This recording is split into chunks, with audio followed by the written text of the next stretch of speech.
Hello everyone and welcome to instant biology by doctor Neela. मैं फिर से आ गया हूँ आपके बीच में एक बहुत इंपॉर्टेंट इन्फॉर्मेशन के साथ। बहुत सारे स्टूडेंट्स कंटिन्यूअसली मुझसे क्वेश्चंस पूछ रहे हैं कि सर बहुत कम समय बचा हुआ है गैट बी के लिए।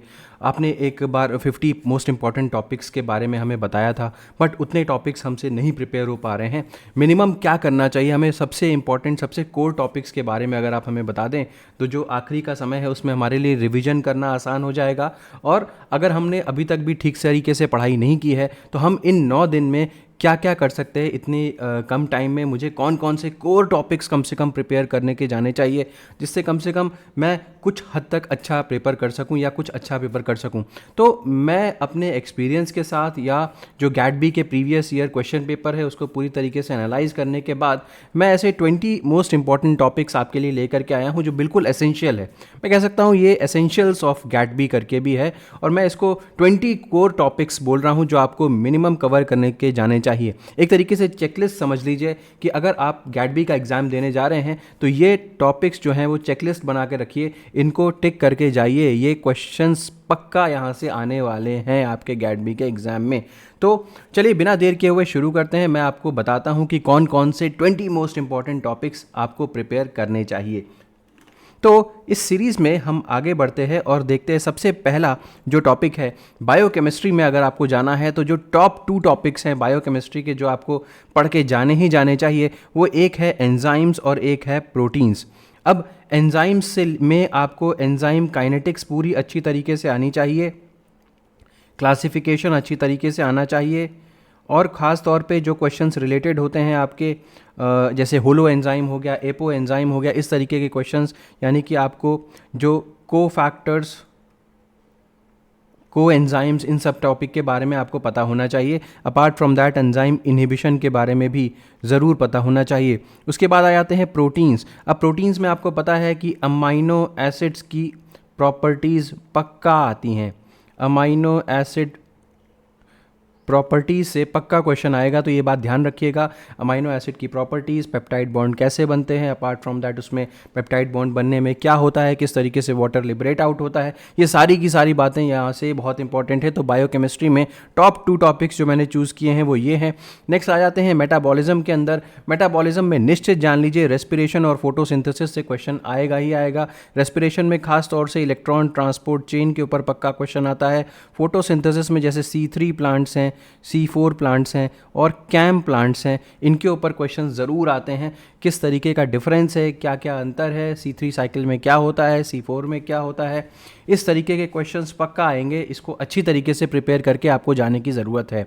तो ये हो गया मेटाबॉलिज्म के टॉप 2 टॉपिक्स हो गए। तो अब तक हम लोगों ने 4 टॉपिक्स देख लिए हैं, बायोकेमिस्ट्री के 2 और मेटाबॉलिज्म के 2 टॉपिक्स हमने देख लिए हैं। उम्मीद है कि आपको सब समझ में आ रहा होगा और आप नोट डाउन भी कर रहे होंगे। इसकी फ़ोटोज़ ले लीजिए और आप निश्चित एग्जाम देने के बाद आइएगा और मुझे बताइएगा कि इनमें से क्वेश्चंस आए थे या नहीं आए थे। अब बात करते हैं सेल बायोलॉजी में। सेल बायोलॉजी बहुत लंबा चौड़ा टॉपिक है, उसमें से चूज़ कर पाना बहुत मुश्किल है कि क्या पढ़ना है क्या नहीं। लेकिन फिर भी अगर आपके पास इतना कम टाइम है और मुझसे आप पूछें कि क्या पढ़ के जाना चाहिए, तो आपको ऑर्गेनील्स और सेल सिग्नलिंग ज़रूर पढ़ के जाने चाहिए। ऑर्गेनील्स में भी अगर कोई मुझसे पूछे तो मैं प्लाज्मा मेम्ब्रेन ज़रूर कहूँगा कि आपको प्लाज्मा मेम्ब्रेन की प्रॉपर्टीज़ आपको ज़रूर पता होनी ही चाहिए। ठीक, इसके अलावा जितने और ऑर्गेनील्स हैं उसके बारे में पता होना चाहिए। और सिग्नलिंग में अगर मैं जाऊं तो सिग्नलिंग में किस तरीके के मॉलिक्यूल्स या लाइगेंड्स के टाइप जो होते हैं, लाइगेंड्स टाइप्स, किस टाइप के लाइगेंड्स हैं, नॉन पोलर, पोलर लाइगेंड्स किस तरीके से एक्ट करते हैं, किस मेथड के थ्रू, कौन से पाथवे के थ्रू वो अपनी एक्टिविटी शो करते हैं, GPCR के थ्रू कौन शो करता है, टायरोसिन काइनेज पाथवे के थ्रू अपनी एक्टिविटी कौन शो करता है, ये सारी की सारी बातें यहाँ से सिग्नलिंग में क्वेश्चन के फॉर्म में पक्का आती हैं। तो अब तक हम लोगों ने देख लिए हैं 2 topics biochemistry, 2 topics metabolism, 2 topics cell biology. ठीक, नेक्स्ट आ जाते हैं माइक्रोबायोलॉजी के ऊपर। माइक्रोबायोलॉजी में बैक्टीरिया आपका ज़रूर पढ़ा हुआ होना चाहिए, खासकर बैक्टीरिया की जो सेल वॉल है, यहाँ से आपको स्टेनिंग के बारे में भी आइडिया होना चाहिए, डिजीज़ेज़ का आइडिया होना चाहिए। ये 2-3 चीज़ें यहाँ से ज़रूर आपको पता होनी चाहिए। और इसके अलावा वायरस का स्ट्रक्चर और वायरस का जो क्लासिफिकेशन होता है वो आपको दिमाग में यहाँ से रखना होगा। तो ये दो टॉपिक और हो गए माइक्रोबायोलॉजी के। तो अभी तक हम लोगों ने 4 मेजर सब्जेक्ट्स चूज़ किए और चारों में लगभग दो दो इंपॉर्टेंट टॉपिक्स के बारे में हम लोग बात करते हुए यहाँ तक पहुँच चुके हैं। तो कुल मिलाकर के 8 टॉपिक हो चुके हैं हमारे, जो अभी तक आपने देखे होंगे, आपको पढ़ करके जाने हैं। नेक्स्ट आ जाइए जेनेटिक्स में। जेनेटिक्स में बैक्टीरियल जेनेटिक्स जो है वो मुझे लगता है कि सबसे ज़्यादा इंपॉर्टेंट है, और ये लंबा भी है क्योंकि यहाँ पे आपको जो कॉन्जुगेशन के बारे में पता होना चाहिए, ट्रांसफॉर्मेशन के बारे में पता होना चाहिए, और ट्रांसफॉर्मेशन कंजुगेशन के बारे में पता होना चाहिए, और ट्रांसडक्शन के बारे में पता होना चाहिए। यहीं से क्वेश्चंस आपके बन सकते हैं जो आपका जिसके थ्रू आपको पता करना होता है कि जीन जो मैपिंग, या आपको जो सीक्वेंस पता होना चाहिए कि कौन सा जीन पहले है, उसके बाद कौन सा जीन है। तो ये जो इस तरीके के क्वेश्चंस आते हैं वो जेनेटिक्स, बैक्टीरियल जेनेटिक्स से ही आते हैं, ठीक है। तो इंटरमिटेंट एक्सपेरिमेंट बोलते हैं उसको, तो ये आपको पता होना चाहिए। अब इसके अलावा देखिए ऑक्सोट्रॉफ, फोटोट्रॉफ, इस तरीके से प्रोटोट्रॉफ, इस तरीके से क्वेश्चंस बहुत ज़्यादा आते हैं बैक्टीरियल जेनेटिक्स से, उसकी तैयारी भी करके जानी चाहिए। इम्यूनोलॉजी का सिलेबस बहुत बहुत बहुत वाइड है। तो अगर आप इम्यूनोलॉजी पढ़ रहे हैं तो अगर आपने पढ़ा हुआ है अच्छे से तो ठीक है, लेकिन अगर आपके पास टाइम कम है तो एंटीबॉडी का स्ट्रक्चर मेन है जहाँ से क्वेश्चन आपके एग्जाम में पक्का आएगा। इसके अलावा मैं इम्यून रिस्पॉन्सेज के बारे में अगर मैं बात करूँ तो adaptive immune response, innate immune response, वहाँ के सेल्स कौन कौन से होते हैं, इनके बारे में ज़रूर आपको पता होना चाहिए। तो अभी तक हम लोगों ने देख लिए हैं 6 सब्जेक्ट्स, और उनमें हमने 11 टॉपिक्स कुल मिला करके देख लिए हैं। तो उम्मीद है कि ये सब समझ में आता जा रहा होगा और आप नोट करते हुए चले जा रहे होंगे। नेक्स्ट आ जाते हैं आरडीटी के ऊपर।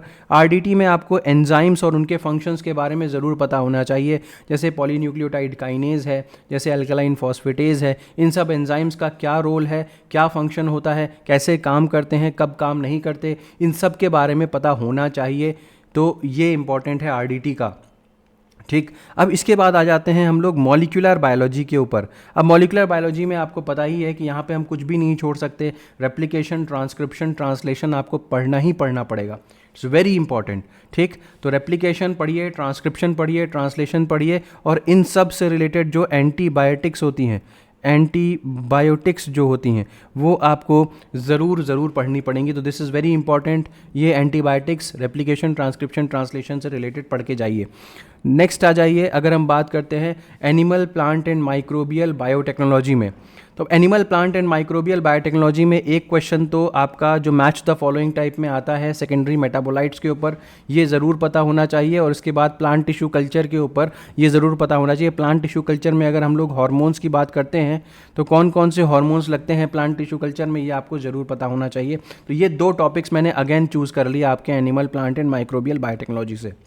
बायो प्रोसेस इंजीनियरिंग का पोर्शन बहुत बहुत बहुत बड़ा है। उसमें से अगर मुझसे कोई पूछे तो ज़्यादा कोई चांसेस कहाँ से हैं आने के, तो मैं कहूँगा ग्रोथ काइनेटिक्स के ऊपर क्वेश्चंस आते हैं। Lag phase, log phase, decline, जो स्टेशनरी फेज़ होता है, उसके बाद जो डेथ फेज़ होता है, ये सारी के सारे फेजेस के प्रॉपर्टीज़, फार्मूला जो यहाँ से रिलेटेड है। इसके बाद जो डबलिंग टाइम वगैरह का कॉन्सेप्ट होता है, डबलिंग टाइम या ग्रोथ जो फार्मूला होता है आपको जानकारी होगी, NT=NO×2⁴ वाला जो फार्मूला होता है। इसके अलावा ये तो नंबर हो गया। अगर आप बायोमास के रिस्पेक्ट में बात करते हैं तो क्या फार्मूला होता है। ऑर्डर ऑफ रिएक्शन में फर्स्ट ऑर्डर और जीरो ऑर्डर रिएक्शन काइनेटिक्स आपकी ज़ुबान पे होनी चाहिए हमेशा, बहुत ज़्यादा इंपॉर्टेंट है, छोड़ नहीं सकते उसको। फिर लास्ट में जब आ जाते हैं तो हम देखते हैं data bases and their type. अब डेटाबेसेस एंड देयर टाइप में आपको पता होना चाहिए कि यहाँ पे न्यूक्लियोटाइड डेटाबेसेस कौन से हैं, प्रोटीन डेटाबेसेस कौन से हैं, और न्यूक्लियोटाइड प्रोटीन डेटाबेसेस के बाद भी प्राइमरी डेटाबेस कौन से हैं, सेकेंडरी डेटाबेस कौन से हैं। तो इस तरीके का क्लासिफिकेशन आपके दिमाग में होना चाहिए। तो ये जो है, ये मैंने सारे के सारे टॉपिक्स आपको बताए। ये मेरी समझ के हिसाब से जितना मुझे लगता है और जितने मैंने क्वेश्चंस देखे हैं गैट-बी के एग्ज़ाम के प्रीवियस 10 साल के, उसके हिसाब से मुझे लगता है कि ये कोर टॉपिक्स है, 20 कोर टॉपिक्स है जहाँ से क्वेश्चंस आपके बन सकते हैं। अगर आपके पास ज़्यादा टाइम है तो आप ज़रूर और बाकी चीज़ों के ऊपर भी टाइम दीजिए, लेकिन मुझे ऐसा लगता है कि ये आपके कोर टॉपिक्स है और आप इनको कम से कम ज़रूर अच्छे तरीके से रिवाइज़ करके पढ़ करके जाइएगा, ठीक। तो ये अगेन ये आपके गाइडेंस के लिए है ताकि कम टाइम में भी आप अच्छी तरीके से रिवीजन कर सकें। तो उम्मीद है कि ये वीडियो आपको पसंद आया होगा। अगर पसंद आया है तो इसे ज़रूर लाइक करिएगा, चैनल को ज़रूर सब्सक्राइब करिएगा, बेल आइकन को ज़रूर प्रेस करिएगा और अपने फ्रेंड्स के साथ ज़रूर शेयर करिएगा। Thank you so much, have a good day.